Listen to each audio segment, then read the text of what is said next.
He was America's first Superman, a hero to millions. But one summer night in 1959, the Man of Steel was found dead, a gun on the floor.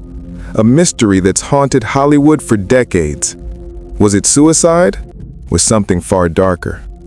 Before tragedy struck, before the mystery that would haunt Hollywood for decades, there was George Reeves, a man whose smile could light up a room and whose jawline looked like it was chiseled for comic book pages. He wasn't just an actor. He became the symbol of hope for millions of children across America, the first man to fly across their black and white television screens as Superman. But behind that confident smile and red cape, George Reeves was quietly fighting a battle, one that no superpower could ever save him from. Born George Kiefer Brewer in 1914 in Woolstock, Iowa, his early years were far from glamorous. He wasn't born into fame, and nothing about his beginnings screamed Hollywood. But like so many young dreamers of his time, George wanted more. After serving briefly in World War II, he headed west, chasing the shimmering promise of stardom. And for a while, it looked like he had found it. In 1939, George landed a small role in a film that would become legendary, Gone with the Wind. It was a fleeting moment on screen, but it was enough to open doors. Soon he appeared in several B-movies and westerns, his square jaw and kind eyes making him a familiar face, even if not yet a famous one. But everything changed in 1951. Producers were searching for someone to bring a comic book hero to life, a new kind of television experiment called The Adventures of Superman. It was low budget, fast-paced, and unlike anything audiences had seen before. When George Reeves walked in, he didn't just audition, he embodied the role. Tall, charismatic, with an air of calm authority, Reeves made you believe a man could fly. Overnight, he became a national icon. Children idolized him, parents trusted him. To millions, George Reeves wasn't just Superman. He was the very idea of truth, justice, and the American way. But fame is a double-edged sword, and the cape that made him famous soon became a cage. As television grew, Reeves realized the role that brought him recognition had also trapped him. Hollywood executives saw him only as Superman, not as the serious actor he longed to be. He tried branching out, taking on stage work, directing, even attempting to launch new projects. But every door seemed to close the moment someone recognized the man from Metropolis. Friends later recalled how he laughed it off in public, but in private, he was deeply frustrated. The adoration of millions couldn't fill the growing emptiness inside him. He was proud of the character, but he feared he'd never escape it. By the mid-1950s, George Reeves had gone from being a hero to feeling like a prisoner of his own fame. The same children who once ran up to him for autographs now represented a career he couldn't move beyond. George Reeves was Superman to the world, invincible, unshakable, larger than life. But the man behind the cape, he was human, vulnerable, and quietly breaking under the weight of a role that defined him. And soon, that weight would become unbearable. For most actors, becoming Superman would be the dream of a lifetime. Fame, recognition, adoration. But for George Reeves, that dream slowly began to feel more like a beautifully wrapped curse. At first, he loved it. The cheers from children, the letters that poured in daily, the way his image had become a symbol of strength in post-war America. George was proud of what Superman stood for: honesty, courage, hope. But behind the hero's confident smile, something darker was brewing. Everywhere he went, he was Superman, never George Reeves, the actor. At restaurants, children would tug on his coat, begging him to fly. Parents would hand him their kids, saying, "Here, Superman, tell him to eat his vegetables." It was flattering, until it wasn't. Because when the cameras stopped rolling and the cape came off, no one wanted George Reeves. They only wanted the Man of Steel. Hollywood, the same place that once welcomed him with open arms, had quietly closed its doors. Casting directors wouldn't take him seriously. Producers thought audiences would never believe him as anyone other than Superman. And George knew it. He tried, oh he tried. He auditioned for dramatic roles, action parts, even considered going behind the camera. But the rejections came faster than offers ever did. One studio executive allegedly told him, "George, we love you, but the moment you walk on screen, the audience will see the cape." It was humiliating. Friends would later describe him as restless, bitter, even haunted. He began to question his talent, his worth, and the career he once believed in so fiercely. Fame had made him a household name, but it had also stolen his future. By the late 1950s, the adventures of Superman had run its course. The show's once glowing popularity began to fade, and so did George's sense of purpose. The phone stopped ringing, his finances grew uncertain, his dreams of movie stardom were long gone. He began spending more time alone, drinking, reflecting, sometimes lashing out at the people who loved him most. The strong, confident Superman the world admired was now a man trapped in his own legend. He once joked at a dinner party, "I'm stuck being Superman until I die." Everyone laughed, but George didn't. It was a cruel paradox. The role that gave him everything also took everything away. The cape that made him fly on screen was the same one that dragged him down in real life. To the world, he was still the unshakable hero from Metropolis. But privately, George Reeves was sinking into despair, a man losing his grip on reality, unsure if he'd ever find a way out of the shadow of the superhero he once proudly played. And as the pressure mounted, those closest to him began to notice something inside George Reeves was breaking. And soon, that shadow would turn deadly. The mysterious night of June 16, 1959. It was a warm summer night in Beverly Hills, June 16, 1959. Inside a quiet home on Benedict Canyon Drive, George Reeves was hosting a small, intimate gathering.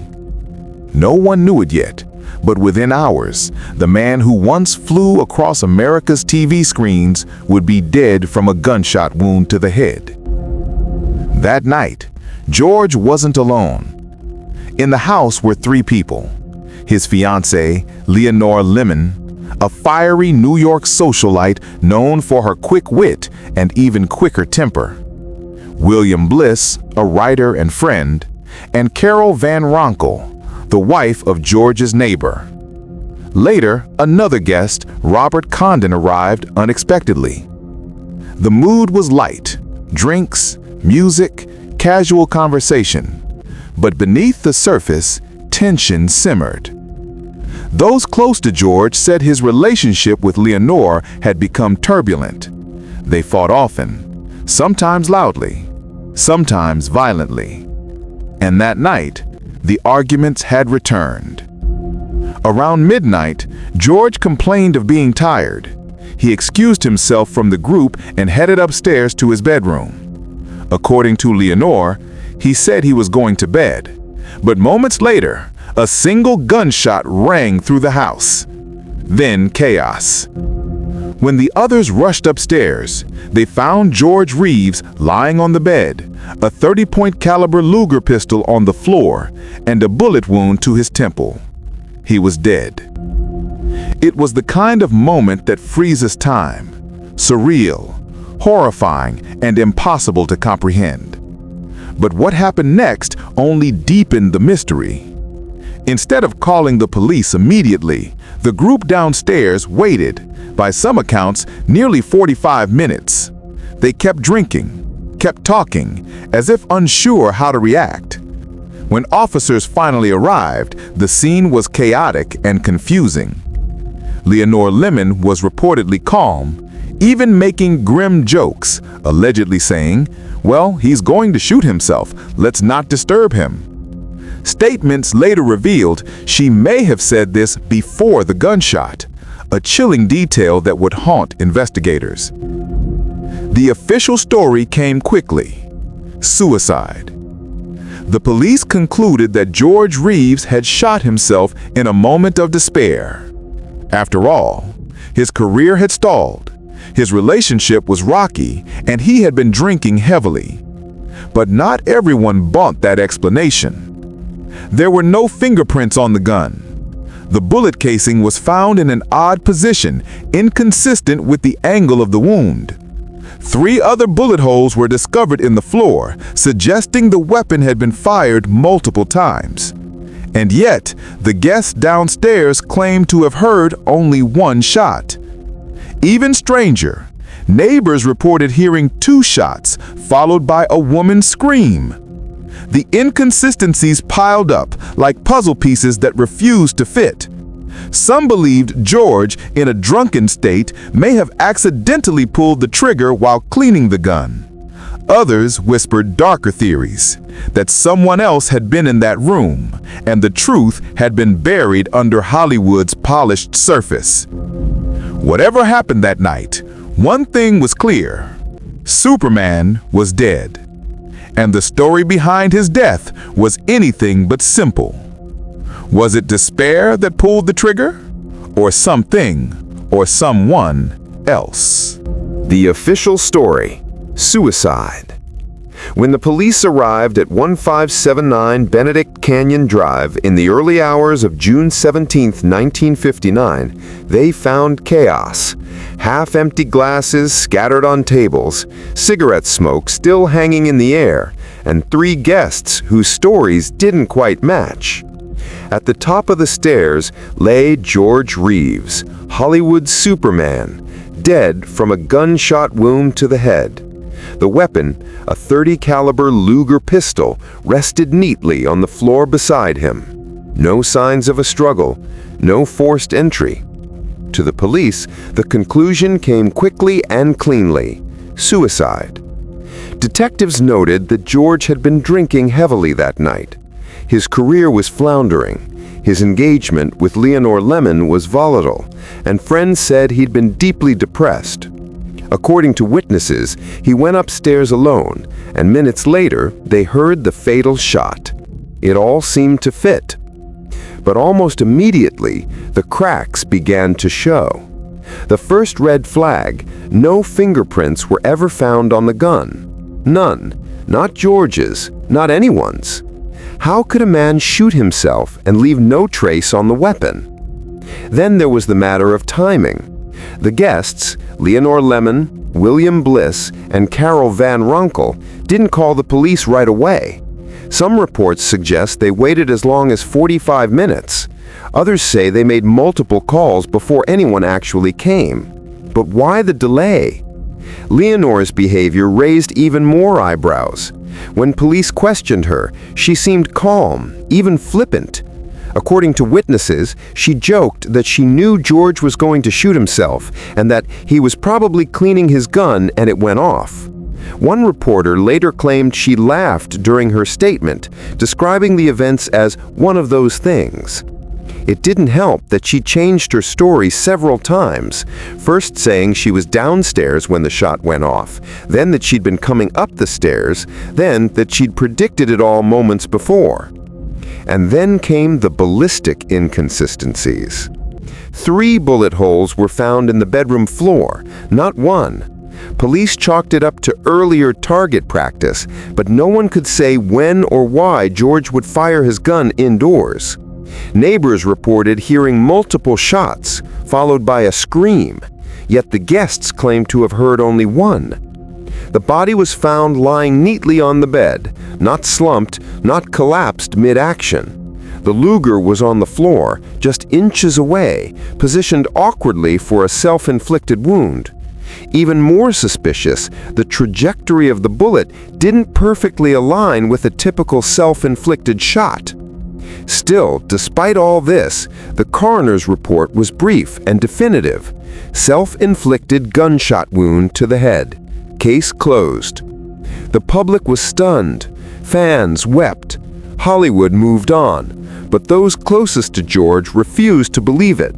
They insisted he had too much to live for. A new wrestling film lined up, wedding plans with Leonore, and talk of reviving the adventures of Superman. Something didn't add up. And as rumors began to swirl, whispers spread through the studios and bars of Los Angeles. Whispers that maybe George Reeves didn't pull that trigger himself. That maybe, just maybe, someone else did.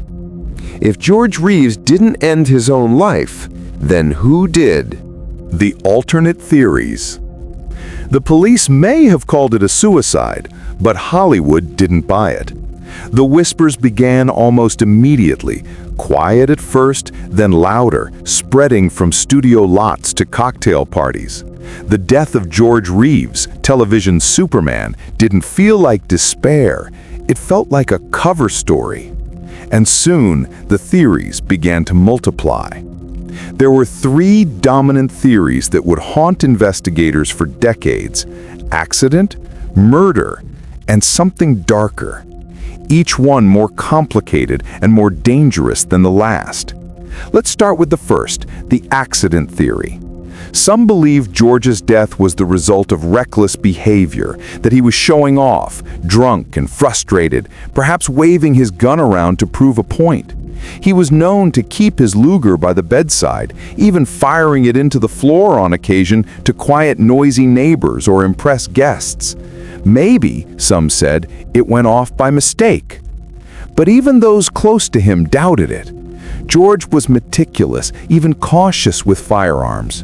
And besides, would a man known for his discipline really play carelessly with a loaded gun? Then came the murder theory. If George Reeves didn't pull the trigger himself, who did? The most obvious suspect, in the eyes of many, was Leonore Lemon, his fiancée. Their relationship had been a roller coaster, passionate, volatile, and often violent. Friends described their love as explosive, with fights that could turn physical.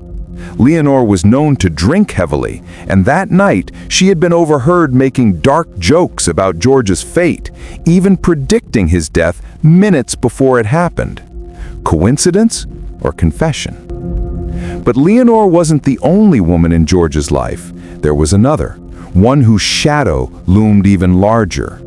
Her name was Toni Mannix, the beautiful, much older wife of Eddie Mannix, a powerful MGM executive with deep ties to the studio system and, as many whispered, to the mob.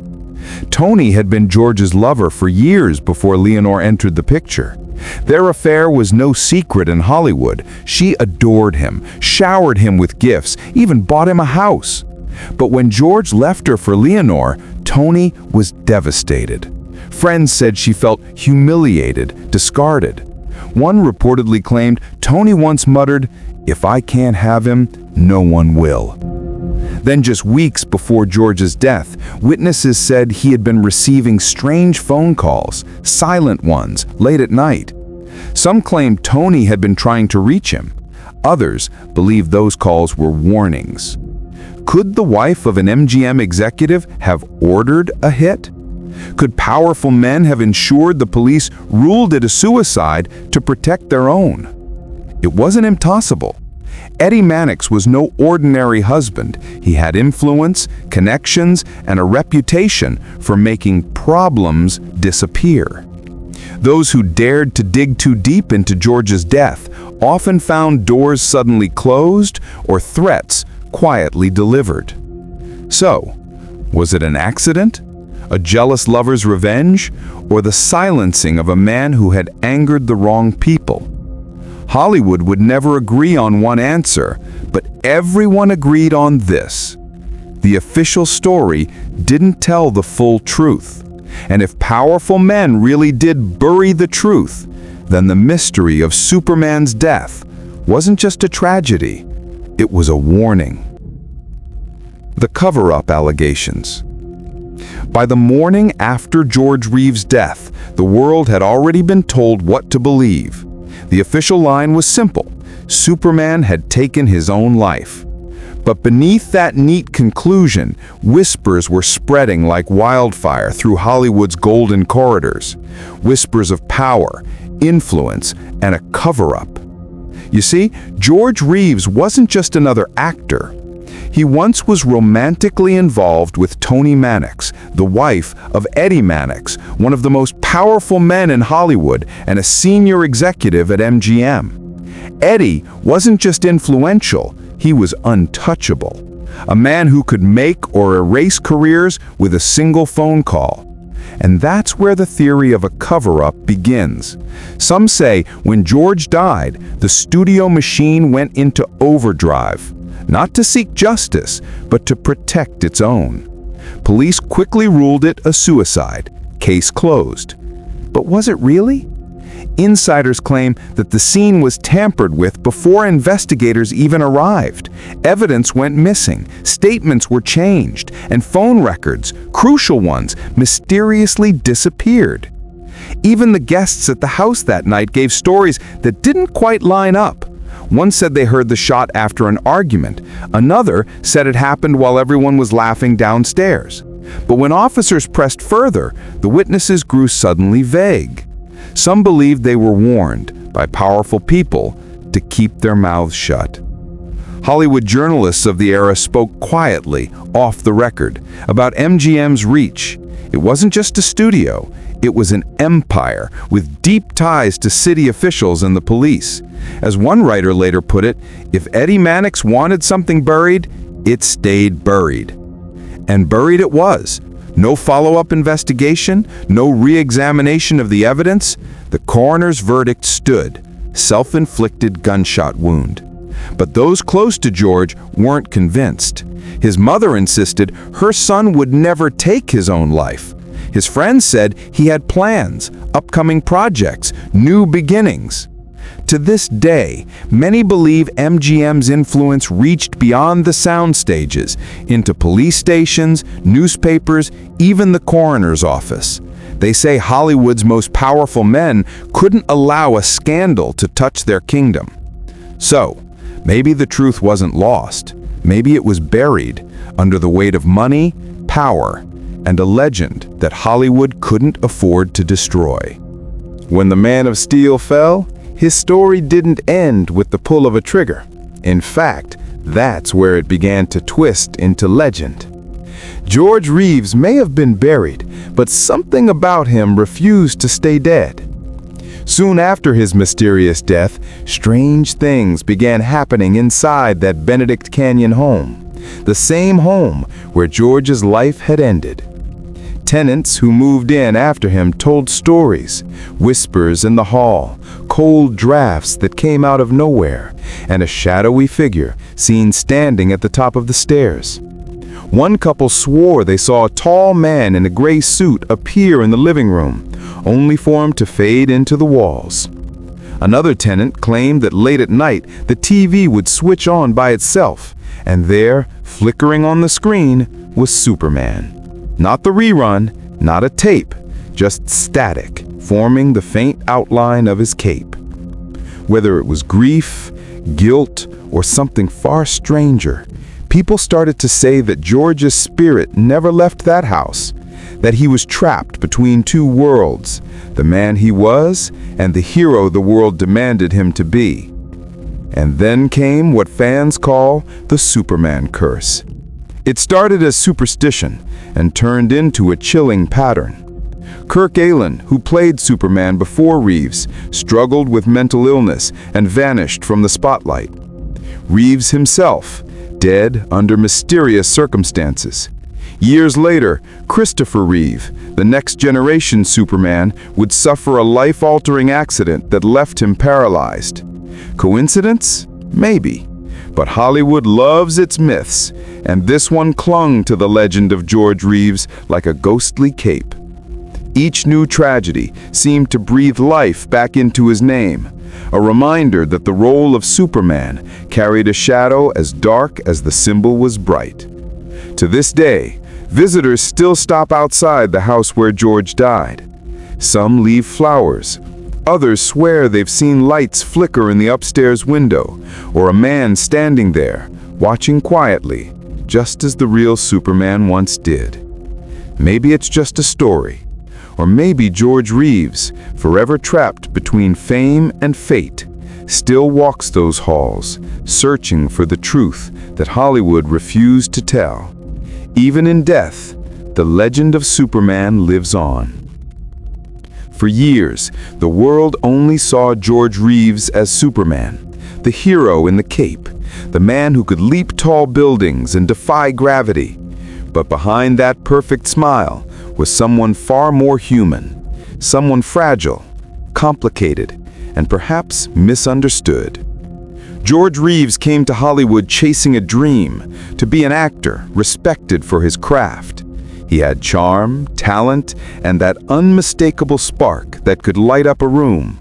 But Hollywood, as it often does, took that dream and twisted it into something else. He became Superman, and somewhere along the way, George Reeves got lost in the shadow of the Man of Steel. He wanted more than fame. He wanted respect. But the industry that built him refused to see him as anything but a children's hero. Directors turned him down, casting agents dismissed him, and studio executives labeled him too recognizable. The cape had become his prison. Friends say he grew quieter in those last years, more withdrawn. The cheerful public mask stayed, but the spark behind his eyes began to fade. He was tired, not just from Hollywood, but from pretending. And then came that night, in June 1959, a night that would forever divide truth from rumor, fact from legend. The headlines the next morning read, "Superman, dead by suicide." But beneath the ink lay questions that would never be answered. Was George Reeves a victim of depression, worn down by a career that refused to let him grow? Was he silenced by people who had something to hide? Or was it simply the tragic story of a man who couldn't escape the role the world demanded he play? Those who knew him best say he was kind, generous, funny, a man who loved to tell stories and make people laugh. A man who didn't believe in the myth of Superman, but wanted to believe in the goodness he represented. Maybe that's the real tragedy, that in chasing perfection, we forgot the person behind the perfection. George Reeves wasn't Superman. He was just a man who wore a cape, carried the weight of the world on his shoulders, and never stopped trying to fly. And even now, decades later, one question still lingers in the air. Did George Reeves fall from grace, or was he pushed? Either way, the legend of Superman lives on. It's been more than 6 decades since George Reeves was found dead in his Los Angeles home, yet the mystery surrounding his death still refuses to fade away. Every few years, a new theory emerges, a new claim, a new whisper, keeping alive one of Hollywood's most enduring unsolved stories. The official version is simple, almost too simple. The police concluded that George Reeves, burdened by depression and a fading career, took his own life. They closed the case within days.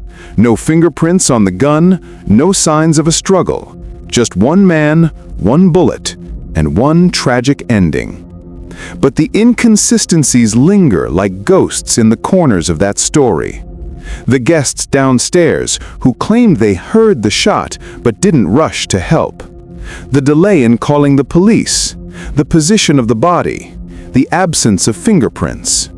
And of course, the powerful people in George's orbit, people who had both motive and means to make a problem disappear. Some believe George was murdered, silenced because he knew too much or loved the wrong woman. Others say it was an accident, a drunken moment gone wrong, with everyone in the house covering up their guilt. And then there are those who accept the official report, that George, trapped between fame and frustration, simply couldn't carry the weight of Superman anymore. It's easy to forget that behind the symbol was a man who smiled for fans, who believed in justice, who carried the hopes of a generation on his back. But even heroes have breaking points. Even Superman had kryptonite. So what do you believe?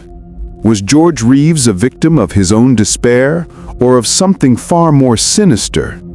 Was it suicide, murder, or a cover-up buried beneath the glittering facade of 1950s Hollywood? The truth may be forever lost to time, hidden behind studio walls and whispered secrets. But one thing is certain: George Reeves left behind more than a mystery. He left a legacy.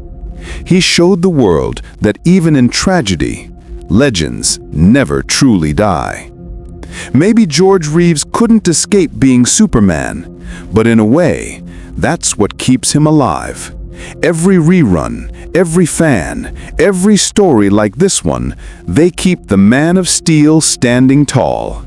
And now, it's your turn to decide. Was it suicide or a cover-up that Hollywood never wanted you to see? What do you believe?